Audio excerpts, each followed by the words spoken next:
여러분 한번 다시 질문해 보겠습니다. 제가 예전에도 한번 질문한 적이 있는데요.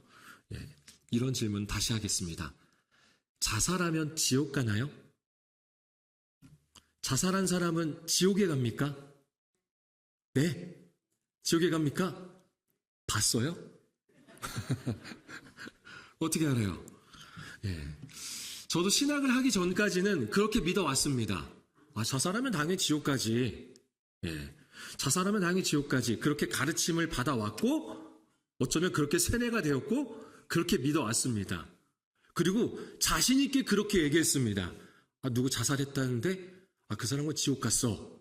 라고 자신있게 이야기를 했습니다. 아마도 이 말씀이 근거가 됐던 것 같습니다. 10계명 중에 제 6계명에 보면은 뭐가 있어요? 살인하지 말라라는 계명이 있습니다. 자살은 자기 자신을 향한 살인으로 하나님이 주신 생명을 스스로 끊는 것이기에 생명의 주관자이신 하나님에 대한 도전으로 여기는 거죠. 그래서 도전했기 때문에 자살하면 지옥 간다라는 겁니다. 또 하나는 과거 카톨릭의 신학에서 비롯된 겁니다. 지은 죄에 대한 회개와 구원의 연관성이에요.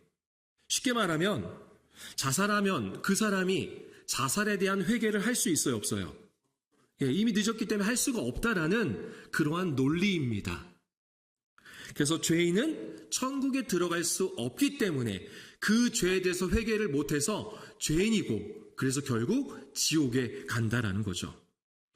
이 밖에도 성경에 보면 사울왕이나 가롯 유다와 같은 인물들이 자살을 했습니다. 이들은 성경에 보면 하나님을 떠난 자들의 최후로 묘사가 되고 있는데요. 그러다 보니까 우리는 당연히 사울 왕도 가롯 유다도 지옥에 갔다라고 그렇게 믿어왔습니다. 믿어 의심치 않았습니다. 하지만 예수님은 용서받지 못할 죄에 대해서, 다시 말해서 사함을 받지 못할 죄에 대해서 말씀을 하셨습니다. 이렇게 말씀하셨습니다. 마가복음 3장 28절과 29절, 우리 두 절을 함께 읽어보겠습니다. 내가 진실로 너희에게 이르노니 사람의 모든 죄와 모든 모독하는 일은 사하심을 얻되 누구든지 성령을 모독하는 자는 영원히 사하심을 얻지 못하고 영원한 죄가 되느니라 하시니. 예수님은 자살 자체가 용서받지 못할 죄라고 말씀하지 않으셨습니다. 영원히 사하심, 다시 말해서 영원히 용서받지 못할 죄, 영원히 죄가 되는 것은 성령을 모독하는 죄라는 거예요. 이전에는 성령 회방죄라고도 했죠. 자살을 용서받지 못할 죄라고 말씀하지 않으셨습니다. 뿐만 아니라 성경 우리에게 말씀하고 있습니다. 로마서 8장 38절과 39절입니다. 같이 한번 읽어보겠습니다. 내가 확신하노니 사망이나 생명이나 천사들이나 권세자들이나 현재일이나 장래일이나 능력이나 높음이나 깊음이나 다른 어떤 피조물이라도 우리를 우리 주 그리스도 예수 안에 있는 아멘. 여러분, 구원은요, 죽기 직전의 행동이나 상태로 결정되는 것이 아닙니다. 예수 안에 있는 하나님의 사랑, 그 은혜로 결정되는 것입니다. 내가 결정할 수 있는 게 아니에요. 사람이 구원을 결정할 수가 없습니다. 그 누구도 누군가의 구원에 대해서 구원이 있다 없다, 저 사람은 구원을 받았다 안 받았다 말할 수가 없어요. 구원은 오직 누구에게 있죠? 하나님께 있는 거예요. 내가 만약 어떤 사람에 대해서 저 사람은 구원 받았어, 자살했어? 그럼 구원 받지 못했어 라고 말한다면 하나님에 대해서 월권하는 행위입니다. 구원은 오직 하나님께만 있습니다. 우리는 몰라요. 누구도 말할 수가 없어요. 끊을 수 없는 하나님의 사랑이 십자가에서 완성이 되었습니다. 그런데 우리는 왜 말로 그 사랑을 끊으려 하는 겁니까? 하나님 보이신 사랑은 십자가에서 온전하게 완성이 되셨습니다. 그리고 그 사랑은 이렇게 말씀하고 있습니다. 우리 함께 오늘 본문 30절 말씀을 같이 읽어보겠습니다. 예수께서 신 포도주를 받으신 후에 이르시되 다 이루었다 하시고 머리를 숙이니 영혼이 떠나가시니라. 아멘. 이스라엘 백성은요, 적어도 1년에 한 번 성전에 나아가서 제물을 바쳤습니다. 그래서 경제적으로 볼 때 돈이 좀 있다, 여유가 있다 하는 사람은요, 소를 바쳤어요. 그리고 일반적으로는 양을 바쳤습니다. 그런데 가난한 사람들도 있잖아요. 가난한 사람들은요, 비둘기 2마리를 죄를 용서받기 위해서 제물로 드렸습니다. 그렇게 1년 동안 지은 죄를 용서받기 위해서 성전에 나아올 때마다 제물을 바쳤던 것이죠. 그런데 이제 제물을 희생하는 예배는 없습니다. 나를 대신해서 누군가를 희생시키는 예배는 이제 없습니다. 예수님께서 십자가에서 제물이 되어 주셨기 때문입니다. 다 이루었다. 이 말의 원어의 의미는요, 다 지불했다입니다. 그 값을 다 지불했다라는 뜻이에요. 그러니까 예수님은 십자가에서 우리 모두의 죄값을 다 지불하셨습니다. 십자가에 매달린 것만으로도 극적인 고통이고 수치인데, 피를 철철 흘리시면서 호흡조차 힘든 그 상황 가운데서도 주님은 우리에게 꼭 이 말씀을 하고 싶으셨습니다. 다 이루었다. 너의 죄값을 다 지불했다. 영원히 함께할 너를 완성했다. 주님의 이 말씀이 우리에게는 은혜가 아닐 수 없습니다. 여러분, 우리는 우리 스스로가 죄의 문제를 해결할 수 없고 감당할 수 없는 죄인이었습니다.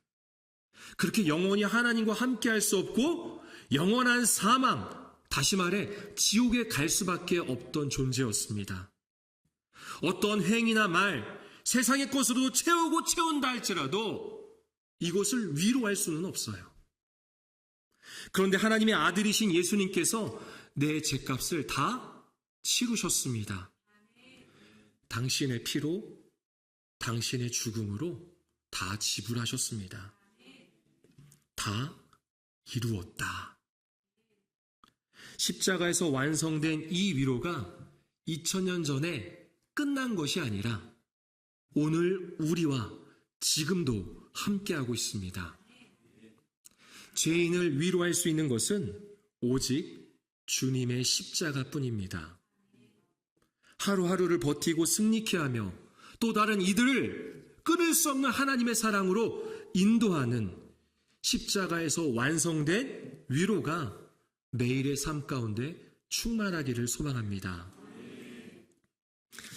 말씀을 맺겠습니다. 스스로 이 세상을 떠난 이들은 고통을 멈추었을지는 모르겠습니다. 하지만 남겨진 가족들은요, 그때부터 타인의 시선, 그리고 교회의 오해, 저도 그렇게 오해했잖아요. 그 사람들을 정죄하고 비난하고 가까이 하지 않았습니다. 부정탄다고 말하고 때로는 예수 믿는다고 말하면서도 그 유가족을 향해서 아유, 재수 없어, 그렇게 말했던 적이 있습니다. 그리고 그들은 자신을 향한 분노와 후회라는 무거운 십자가를 지게 됩니다. 그런데 예수님이 이 모든 것을 다 이루셨습니다. 우리 모두의 십자가를 다 짊어지셨습니다. 저와 여러분 그리고 모든 이들의 죄를 십자가에서 감당하셨습니다.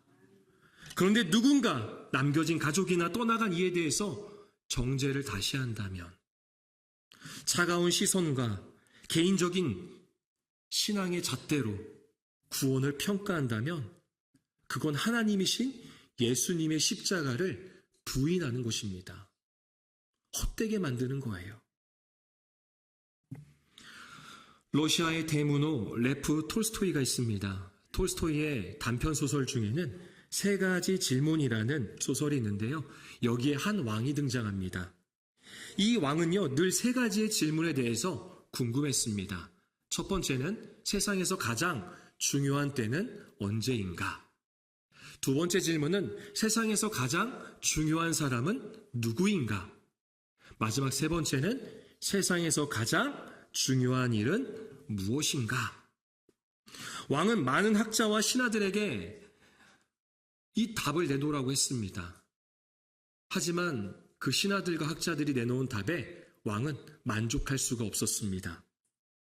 왕은 스스로 이 질문에 대한 답을 찾기 위해서 지혜롭다 소문난 한 성자를 찾아갔고 그곳에서 우연치 않게 자신을 죽이려 했던 그러한 원수를 만나고 그를 용서하게 됩니다.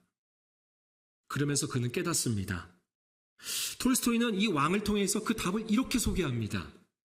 세상에서 가장 중요한 때는 지금이다. 세상에서 가장 중요한 사람은 지금 나와 함께하는 사람이다. 세상에서 가장 중요한 일은 지금 나와 함께하는 사람에게 선을, 사랑을, 은혜를 베푸는 것이다. 우리 주님이 그렇게 우리에게 위로를, 선을, 사랑을 베푸셨죠. 지금도 우리와 함께 하시는 주님의 완성된 위로로 우리에게 허락하신 사람들을 이제는 우리가 선을, 그 위로를 베풀 수 있어야 합니다. 기도와 마음으로 함께하며 선을 베푸는 모습을 통해서 십자가에서 완성된 위로를 전하는 주님의 자녀가 되기를 축원합니다. 다른 때가 아닙니다. 내일로 미루는 것이 아닙니다. 지금입니다. 지금 나와 함께하고 있는 사람에게, 그리고 지금 나에게 허락하신 사람들에게, 때로는 그 사람들의 얼굴과 이름조차 모를 수도 있어요. 하지만 우리는 위로를 받은 자로서, 십자가에서 완성된 위로를 받은 자로서 이제 그 위로와 사랑을 베푸는 주님의 자녀가 되기를 소망합니다.